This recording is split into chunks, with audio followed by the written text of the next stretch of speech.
विठल सियाल taxi driver है, हैदराबाद में taxi हलाईंदो आहे। मुंहिंजी माउ खे टॉर्चर करे मारे छॾी, घरां कढी छॾी, पागल थी वई आहे।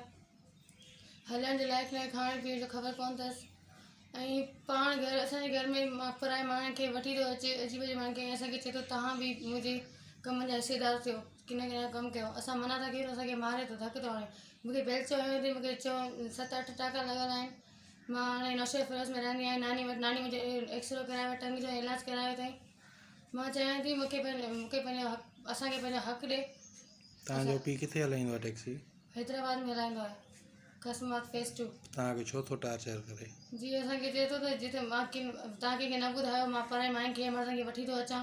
ऐं असां कंहिंखे ॿुधायूं था पाड़े वारे खे त पराए माइनि खे वठी थो अचे, असांखे धकु थो हणे। त छो था ॿुधायो?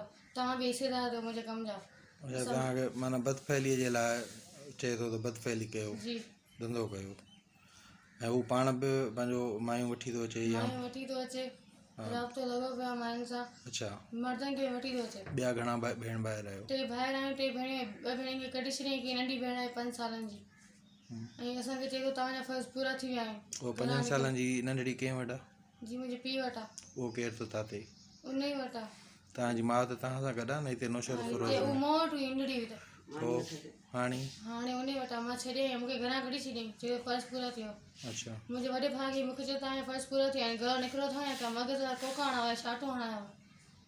असां चयूं था काॾे वञो, चयो जॾहिं वञो, माइटनि में न वञो, भई जॾहिं वञो त वञो। मुंहिंजे माइटनि में न पुॼो। पोइ तव्हां वसारनि खां छा अपील कंदव? असां अपील कयूं था त असांखे इंसाफ़ु कयो। असांखे अहिड़ा धक हयां अथई। हा बाबा, तव्हांजो नालो छा आहे? रश्मा। पोइ तव्हांजी छा शिकायत आहे पंहिंजे पीउ सां? असां मारींदासीं, मारी टॉर्चर ॾेई चालू करे छॾियईं। हींअर किथे था रहो?